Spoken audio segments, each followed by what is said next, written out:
Before we step into the stillness of today's topic, I want to take a brief moment to practice absolute transparency with you. The narrative, insights, and structural concepts in this video were collaboratively crafted with the assistance of artificial intelligence. This content is offered to you as a source of aesthetic inspiration, philosophical reflection, and botanical curiosity. It is meant to guide your reference and spark your imagination, rather than serve as strict horticultural dogma. Now, let us take a deep breath, ground ourselves in the present moment, and explore a profound botanical mystery. If you have ever brought a peace lily into your home, you know the exact feeling of awe it inspires. With its dark, emerald green foliage acting as a moody backdrop, the plant pushes up these pristine, brilliant white flowers.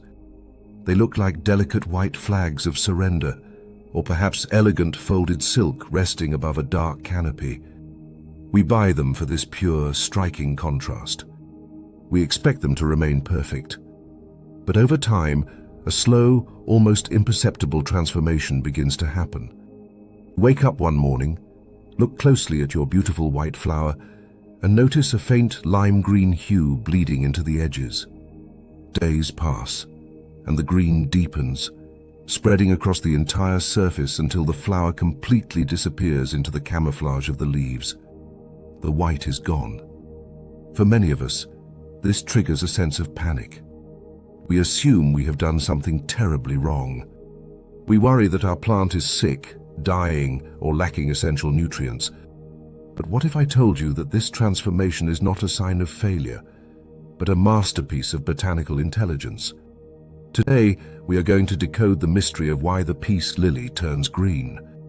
We will explore the harsh reality of plant survival, the energetic shift of your space, and how to mindfully care for a plant that refuses to stay the way we bought it. The botanical science, the myth of the white petal.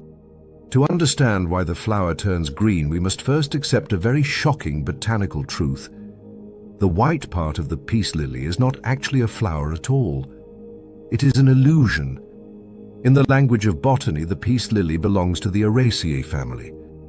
What we perceive as a single white petal is called a spathe. A spathe is a highly modified, specialized leaf designed by nature to act as a protective hood and a vibrant billboard. Its brilliant white color has one sole purpose: to reflect light in the dark, dense understory of the tropical rainforest, signaling to tiny insects that the real flowers, which are microscopic and located on the spiky stalk in the center, called the spadix, are ready for pollination. The white color is incredibly expensive for the plant to maintain. It requires massive amounts of energy to suppress the natural green pigments. Once the tiny flowers on the spadix have been pollinated, or once their brief window of fertility has passed, the plant's biological imperative completely shifts. It no longer needs to waste precious energy maintaining a white billboard.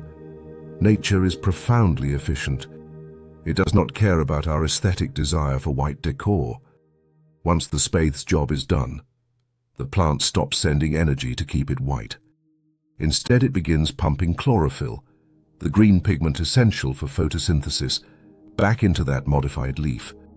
The plant is essentially reclaiming the spathe, turning it back into a functional, energy-producing green leaf to ensure its own survival. The greening is not a disease. It is the ultimate expression of biological maturity and self-preservation.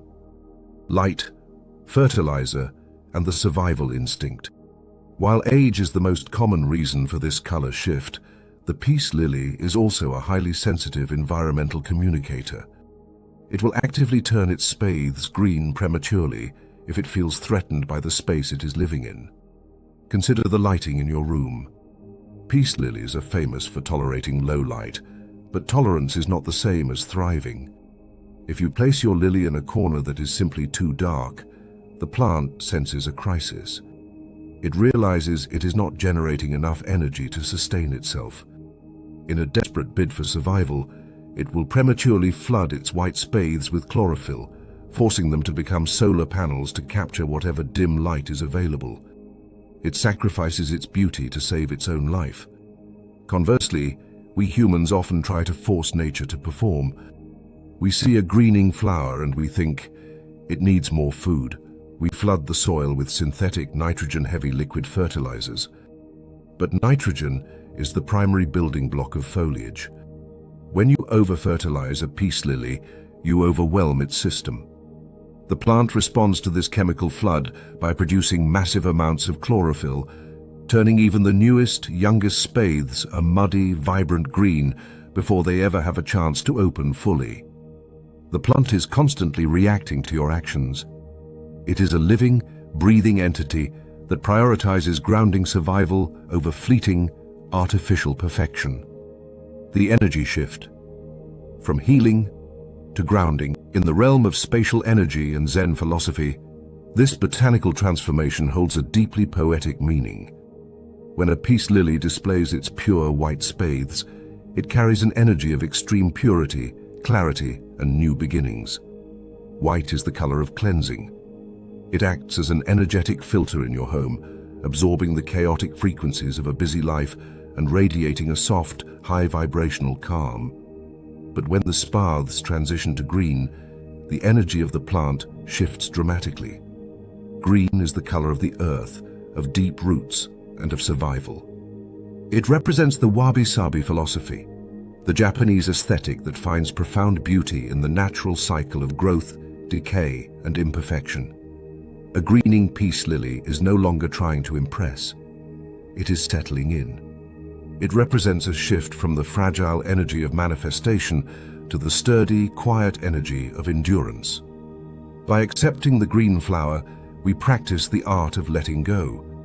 We release our rigid expectations of how things should look, and we learn to find peace in the natural, unforced evolution of the living things we share our space with.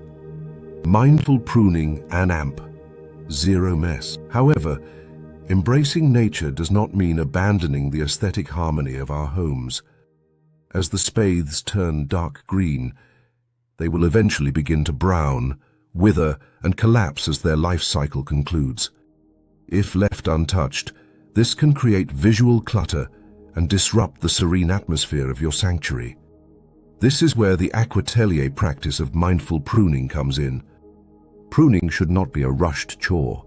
It is an act of quiet meditation. When a spathe has turned completely green and begins to droop, take a pair of sharp, sterile botanical scissors. Follow the stem of that specific spathe all the way down to the base of the plant, as close to the soil line as possible, and make one clean, decisive cut. Removing the spent spathes instantly cleans the silhouette of the plant. It redirects the plant's internal energy away from dying tissue and back into the root system, encouraging the birth of entirely new, pure white blooms in the future. To complete this process and maintain a pristine, zero-mess environment, we must attend to the soil. The peace lily prefers slightly moist, rich soil, which can unfortunately look untidy and attract pests if left exposed. To elevate the presentation and reintroduce that pure cleansing energy that was lost when the flowers turned green, top-dress the soil completely with a layer of smooth, tumbled white quartz crystals or fine white sand. This heavy, bright top dressing perfectly conceals the dark, damp soil. It creates a striking, high-contrast base against the dark green leaves, bringing a permanent element of white back into the composition. It is a flawless, architectural finish that keeps your home immaculate and your mind undisturbed. Final thoughts. The mystery of the greening peace lily is a beautiful lesson in perspective. It teaches us that nature is not a static painting designed for our amusement. It is a dynamic, intelligent force that constantly adapts to survive. By understanding the science behind the green shift, we replace our plant anxiety with profound respect. And by employing thoughtful, clean styling techniques like mindful pruning and white quartz top dressings, we allow our plants to age gracefully while keeping our living spaces perfectly pristine. Thank you so much for joining me in this quiet exploration today. If you found peace in this aesthetic approach to botanical living, please take a moment to subscribe to Aquatelier. Continue to curate your space with intention, embrace the imperfections of nature, and I will see you in the next calm video.